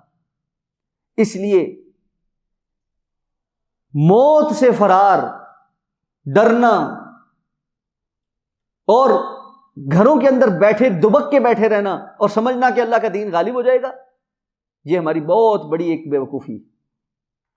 اللہ کے دین کے لیے جب آپ محنت کریں گے اور مختلف ڈائمینشنز میں کام کریں گے, جن ڈائمینشنز کی ہم نے بات کی ہے تو آپ کو نہیں کرنے دیا جائے گا. ان ڈائمینشنز پہ کام کرنے کے لیے پھر آپ کو قتال فی سبیل اللہ کی طرف آنا پڑے, تب جا کر یہ معاملہ حل ہوتا ہے. تب جا کر اللہ کے رسول صلی اللہ علیہ وسلم نے مکہ کی 13 سالہ زندگی کے اندر قتال کا بھی حکم نہیں آیا تھا, صرف ابلاغ کی اور دوسری ڈائمینشن پہ کام کیا. پھر ہجرت کرنے کا وقت آیا, ہجرت کر کے آ کے صحابہ کی ایک تعداد بن گئی. اس کے بعد جب پھر بھی کام نہیں کرنے دیا گیا تو کیا کیا؟ اللہ کی طرف سے اجازت ملی تو قتال شروع ہوا. بدر کا مارکا سجا, احد کا مارکا سجا, احزاب کا مارکا سجا, تبوک کے مارکے سجے, حنین کے مارکے سجے, غزوہ خیبر ہوا. 8 سال کے اندر رسول اللہ صلی اللہ علیہ وسلم نے مختلف غزوات اور سرایا میں 82 لشکر کشیاں کی ہیں, 82. 8 سال میں. اب آپ ذرا تقسیم کر لیں کہ ایک مہینے میں کتنی تعداد بنتی, کیونکہ کفر آپ کو کرنے نہیں دیتا. ہاں جب آپ کے ساتھ وہ اس بات پر آ جائیں کہ ہم آپ کے راہ میں روڑے نہیں اٹکائیں گے تو صلح کرنے میں کوئی حرج نہیں. اللہ کے رسول صلی اللہ علیہ وسلم صلح حدیبیہ کی اس بات پر تھی. اس کی شرائط باقی اتنی عجیب تھی کہ حضرت عمر رضی اللہ تعالیٰ عنہ کہنے لگے کہ اللہ کے رسول کیا آپ اللہ کے سچے نبی نہیں؟ کیا ہم اللہ کا دین سچا نہیں ہے؟ کیا ہم سارے مخلص نہیں؟ پھر ہم ان کی یہ باتیں کیوں مان رہے ہیں کہ یہاں اگر معاہدے میں لکھا ہے محمد الرسول اللہ تو رسول اللہ کاٹو, محمد بن عبداللہ لکھو. اور یہ کیوں مان رہے ہیں کہ ہم عمرہ نہیں کریں گے, اگلے سال آ کر یہاں پر عمرہ کریں گے, اس سال واپس چلے جائیں گے؟ یہ کیوں مان رہے ہیں کہ مسلمانوں میں سے اگر کوئی مکہ سے مدینہ جائے گا تو اس کو واپس لوٹایا جائے گا, لیکن اگر مسلمانوں میں سے کوئی مرتد ہو کر مکہ جائے گا تو یہ واپس نہیں لوٹائیں گے؟ کیسی شرطیں, عجیب شرطیں. حضرت عمر کہنے لگے کیوں ہم مان رہے ہیں؟ آخری ایک بات تھی, وہ کیا تھی؟ 10 سال تک کوئی لڑائی نہیں ہوگی, امن رہے گا, لشکر کشی نہیں کی جائے گی, اور مسلمانوں کو موقع مل جائے گا کہ وہ دعوت کا کام کر سکے. ظاہر بات ہے جب انسان جنگ کے اندر اترتا ہے تو زیادہ صلاحیتیں وہاں صرف ہو جاتی. تو مقصود اللہ کے دین کی اشاعت اور تبلیغ اور غلبے کے کام کے لیے اس کی معاونت ہے, مقصود بالذات قتال نہیں ہے. اگر اس کے بغیر معاملات چل ہو جائیں, ٹھیک ہو جائیں تو ٹھیک ہے, لیکن یہ موقع کب آیا؟ جب وہ پیچھے اپنے دانت کھٹے کروا چکے تھے, ان کو پتہ لگ چکا تھا کہ اب مسلمانوں سے میدانوں میں مقابلہ نہیں ہو سکتا. اور اس کے بعد ان تمام چیزوں کی حکمت صحابہ کرام کے سامنے سمجھ آنی شروع ہوئی کہ اللہ کے رسول نے صلح حدیبیہ کیوں کی تھی. اور اس صلح حدیبیہ کا نتیجہ یہ ہے کہ اللہ تعالیٰ سورہ فتح اس وقت نازل کر رہے ہیں, انا فتحنا لک فتحا مبینا, ہم آپ کو فتح مبین کی خوشخبری سناتے ہیں. صحابہ حیران ہے کہ کیسی فتح مبین ہے, لیکن تھوڑے ہی عرصے میں پتہ لگتا ہے کہ یہ تو فتح مکہ کی ابتدا تھی, جب بغیر کسی قتال کے مکہ جیسا شہر فتح ہو جاتا. تو اس لیے جب مسلمان جان ہتھیلی پہ رکھ لیتا ہے پھر باقی سارے مسئلے حل ہوتے ہیں. جب وہ اس کو سنبھالنے کی کوشش شروع کر دے, جان اسی وقت جانی ہے جب اللہ نے اس کو سلب ہونے کا اور اس کے روح کے نکلنے کا حکم دینا, اس کے علاوہ نہیں جانی. حضرت خالد بن ولید رضی اللہ تعالیٰ عنہ سیف اللہ ہیں، اللہ کے رسول نے ان کو لقب دیا تھا اللہ کی تلوار ہیں. ساری زندگی جہاد میں گزاری ہے، جسم کا کوئی حصہ نہیں تھا، کوئی حصہ جہاں پر زخم کا نشان نہ ہو. اور ہم جانتے ہیں کہ کتنے بڑے جرنیل تھے، جنگی حکمت عملی میں ماہر ترین انسان تھے. بستر پر فوت ہوئے ہیں، ساری زندگی مارکوں میں اترنے کے باوجود بستر پر فوت ہوئے ہیں، بیماری کے ساتھ فوت ہوئے ہیں، شہید نہیں ہوئے. اور ان کی شدید تمنا تھی کہ میں شہید ہو جاؤں، بار بار اس کا اظہار کرتے تھے. تو ارد گرد والے لوگ کہتے تھے اللہ کے رسول صلی اللہ علیہ وسلم نے آپ کو لقب دیا سیف اللہ، اللہ کی تلوار. اللہ کی تلوار کو کوئی غیر اللہ کیسے توڑ سکتا ہے؟ کوئی نہیں توڑ سکتا، اس لیے آپ بستر پر فوت ہوں گے. تو حضرت خالد نے ایک پیغام چھوڑا تھا کہ ساری دنیا کے بزدلوں کو بتا دو جو جان بچانے کے ڈر سے نا میدانوں میں نہیں اترتے، اگر میدانوں میں اترنے سے موت آ جاتی تو خالد بستر پر نہ فوت ہوتا. اللہ رب العزت ہمیں جہاد کی تمام ڈائمنشنز میں جتنی ہم زیادہ گرو کر کے محنت کر سکتے ہیں کوشش اور کاوش کرنے کی توفیق عطا فرمائے. اللہ ہمیں اپنے رستے میں قبول فرمائے، اور اس نیت اور ارادے کے ساتھ کہ اللہ تعالیٰ کے رستے میں اپنی جان کی قربانی دینی پڑے تو ہم حاضر ہیں اور ہم اپنی جان قربان کرنے کے لیے تیار ہوں. ہماری جان اللہ کے دین کے لیے قبول ہو جائے اور اللہ ہمیں اس مقام سے سرفراز کرے کہ اللہ تعالیٰ ہمیں شہادت کی موت نصیب کرے. اس سے بڑی خوش نصیبی کیا ہو سکتی ہے؟ اللہ کے رسول صلی اللہ علیہ وسلم نے فرمایا تھا وہ شخص جس نے ساری زندگی نہ جہاد کیا، نہ اس کی نیت کی، نہ اس کی کوئی تیاری کی، وہ جب مرتا ہے تو نفاق کے علامت پہ مرتا ہے. اللہ ہمیں اس نفاق کی علامت سے محفوظ فرمائے. حضرت عمر رضی اللہ تعالیٰ عنہ کی اس دعا کے ساتھ کہ اللہ مجھے اپنے حبیب صلی اللہ علیہ وسلم کے شہر میں شہادت کی موت نصیب فرمانا. اللہ ہم سب کو شہادت کی موت نصیب فرمائے. اقول قولی ھذا واستغفر اللہ لی ولکم ولسائر المسلمین برحمتک یا ارحم الراحمین.